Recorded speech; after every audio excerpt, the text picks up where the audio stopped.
Beleza, então, pessoal, agora nesta aula nós vamos ver aí todo o procedimento da instalação aí, um diagrama aí da instalação, né, das ligações dos equipamentos, e vamos ver também aí o dimensionamento que eu fiz para esse sistema híbrido, legal? Então vamos lá, como é que eu fiz aqui o dimensionamento? O nosso sistema híbrido aqui é um sistema off-grid, então o dimensionamento também será o dimensionamento off-grid. Vocês sabem que o dimensionamento para off-grid é totalmente diferente para o on-grid, ok? Então vamos lá, esse dimensionamento nós temos que listar os equipamentos que nós vamos utilizar no sistema off-grid, que no caso é o nosso sistema híbrido, que usa o carregador, né? um inversor carregador. Então eu listei aqui o que vai ser usado aqui no laboratório. Nós temos então 5 lâmpadas de 10 watts, né? O consumo unitário é 10 watts, as 5 lâmpadas juntas vão nos ter um consumo de 50 watts. Nós vamos ter aqui um computador que vai consumir entre 300 e 450 watts, tá? Eu vou botar aqui o consumo mínimo, porque nós não vamos ficar aqui com o computador o tempo inteiro sendo acionado, legal? E aí, então, total 300 watts. Ferro de solda de 35 watts, que também vai ser utilizado na bancada, um ventilador de 80 watts, tá? E aqui é o total.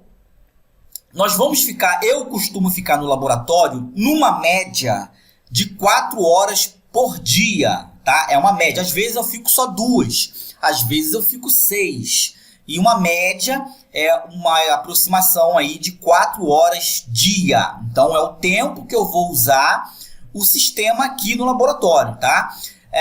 Então o que a gente vai fazer? A gente vai multiplicar aqui, olha, esses 50 watts, que são as 5 lâmpadas, por 4 horas, vai me dar 200 watts. Os 300 watts do computador é uma média também, tá? Que varia entre 300 e 450, a média é 300 watts. Por 4 vai dar 1.200 watts por dia, né?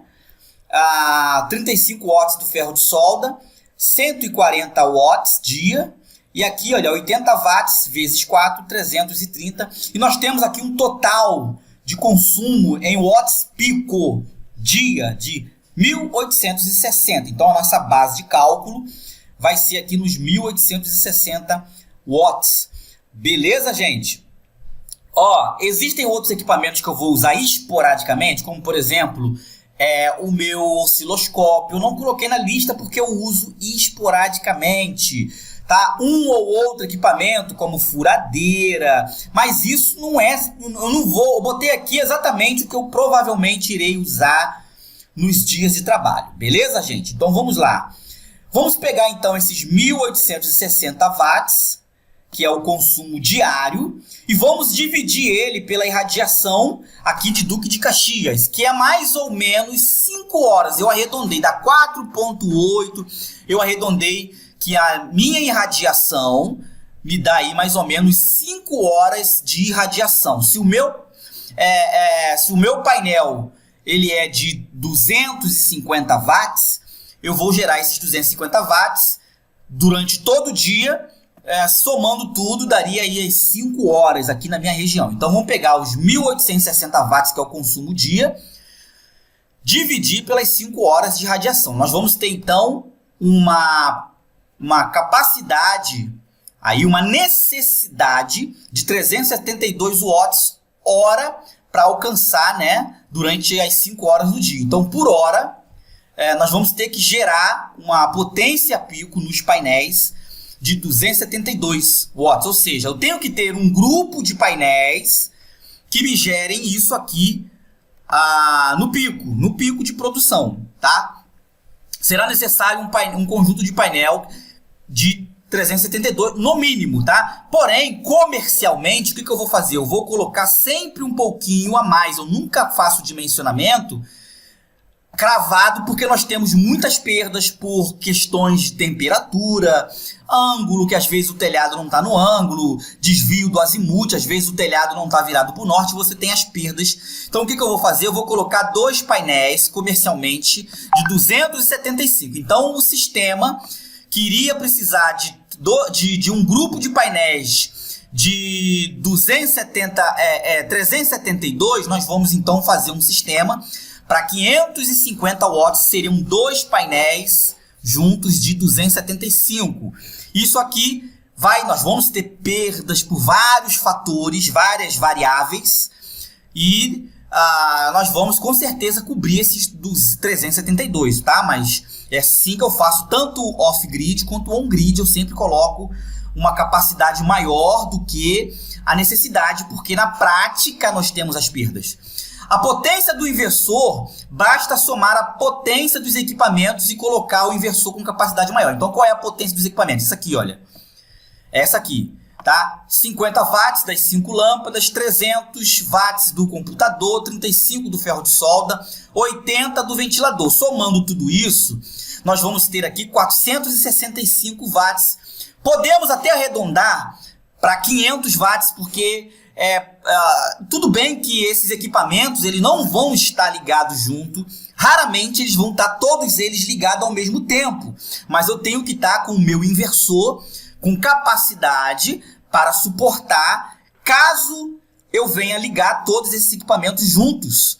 Legal? E aí então eu vou colocar o inversor, que é esse inversor que vocês viram aí, um inversor carregador, que também é conhecido como inversor híbrido, de 1000 VA, que dá mais ou menos 800 watts. Então eu vou ficar com uma folga legal, né? Vamos botar aqui, arredondar aqui para 500, eu vou ficar aí com 300 watts de folga, porque de repente eu posso usar um equipamento um pouquinho mais potente. O bom era botar até um de 1500, porque vai ter dia que eu vou ligar um equipamento mais potente, pode haver essa necessidade.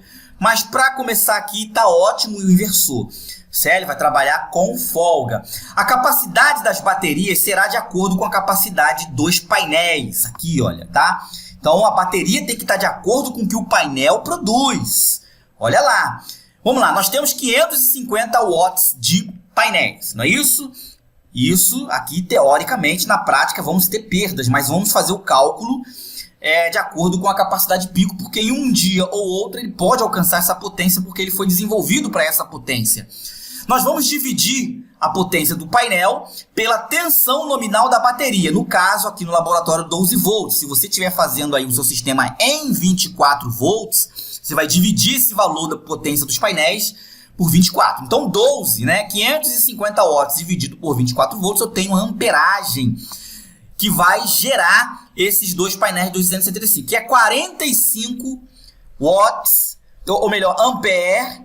Lembrando que para isso, no seu controlador de carga precisa ser um MPPT para aproveitar a capacidade máxima. Se for PWM, não vai bater certinho esse 45, vai ser muito menor.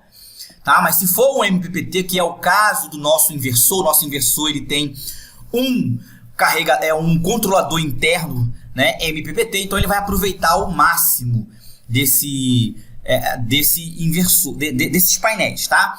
Então vamos lá, 45 ampere que vai gerar os painéis, nós vamos ter que multiplicar isso pelas 5 horas de radiação, que vai nos dar uma capacidade dia de 225 ampere. Então a nossa bateria para esses painéis de 277, que dá total de 550, na minha região, que é 5 horas, se fosse lá no Piauí, que é 8 horas, nós iríamos precisar de uma capacidade maior de bateria, porque nós iríamos ter uma potência, uma geração maior por causa das horas de radiação lá do Piauí. Mas como eu estou no Rio de Janeiro, eu só consigo carregar 225. Por quê? Deixa eu explicar. Isso aqui é o que vai chegar, 45 ampere. 45 ampere é exatamente 20% de 225. Então, eu não posso colocar uma bateria de potência, de amperagem menor, porque se eu fizer isso, 45 ampere vai ser muita corrente para uma bateria menor. Por exemplo, a bateria de 100, eu iria sobrecarregar essa bateria iria ferver, porque o que o meu painel vai produzir nessas 5 horas iria ser uma capacidade maior do que a bateria. Isso teoricamente, tá? Existem diversos variáveis que vão Pode ser que funcionaria uma de 100, porque de repente nós não teríamos esses 45 amperes na teoria, na prática, mas teoricamente nós vamos fazer todo o trabalho baseado na teoria para que a gente tenha uma aproximação, né, na prática. Legal, gente? Então aí, o mínimo aqui para esses 45 amperes é uma bateria de 225. Nós podemos colocar uma bateria de 220 também, não tem problema nenhum. Se eu colocar uma bateria de 400 amperes, o que vai acontecer? Eu vou carregar então com 10%. 45, uma bateria de 400 seria mais ou menos 10%. E é recomendado pelos especialistas que você carregue a sua bateria numa faixa de 10 a 20% da capacidade da bateria. Se você botar aqui um banco de bateria de 400 amperes, esses 2 painéis seriam suficientes aqui na minha região, que é 5 horas. Quem está no sul, que bate lá 3,8 horas, já iria demorar um pouco mais para carregar. Teria que aumentar a quantidade de painéis para colocar um banco de bateria de 400 amperes. Quem está no Piauí iria precisar de menos painéis, porque lá tem 8 horas. Então, olha como é que é fantástico, tá? São informações valiosas que eu estou passando para vocês aqui, que estão fazendo o nosso curso aqui.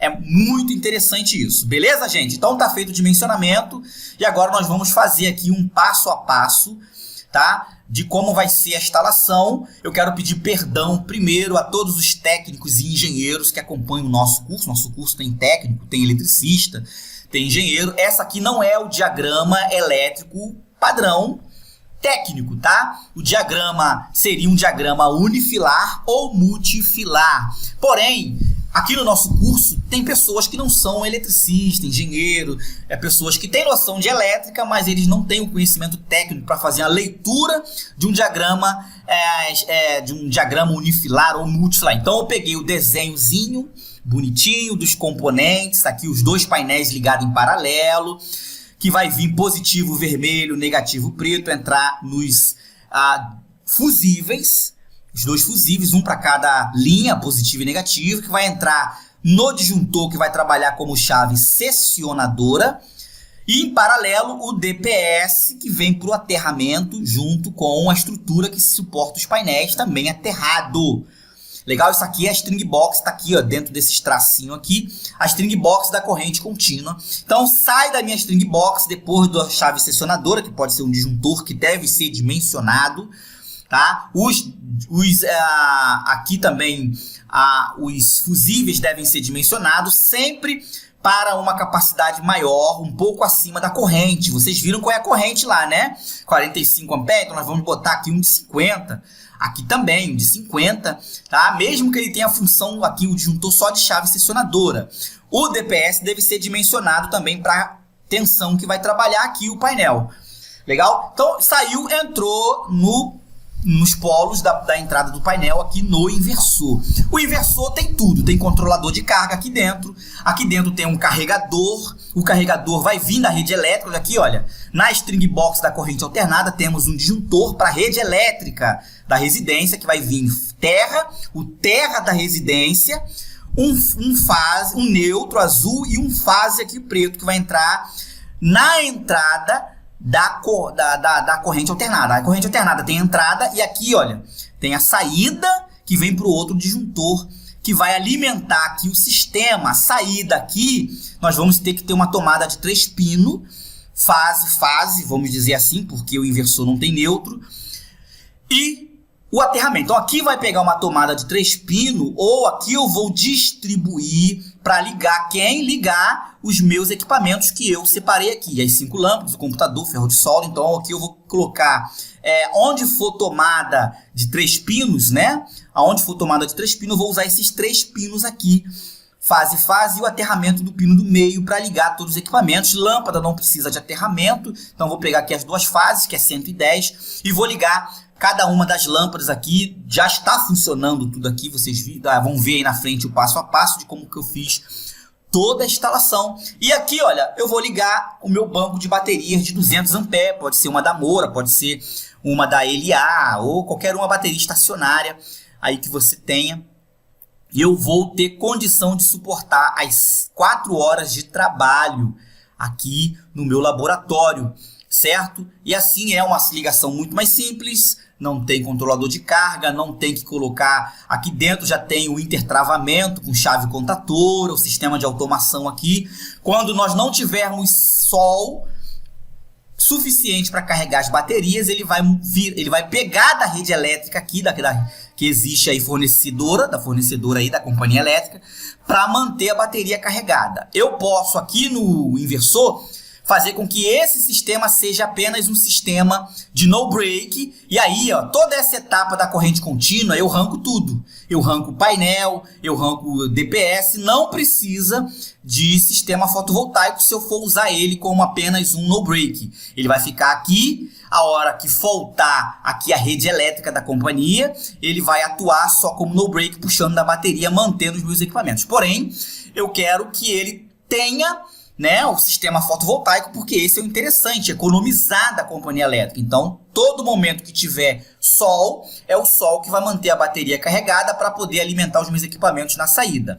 Se ficar um período longo sem sol e a bateria ela precisar de uma carga, ele então vai puxar aqui. Então eu tenho essa autonomia, basta que eu entre no menu desse inversor para fazer a configuração, dar prioridade para o solar ou dar prioridade para a rede elétrica. É um inversor muito bom, beleza, gente? Então, na próxima aula aí, você que está fazendo o nosso curso, você vai ter aí então todo o passo a passo da ligação, que é bem simples, legal? Então, até daqui a pouco, até a nossa próxima aula. Esse curso é fantástico.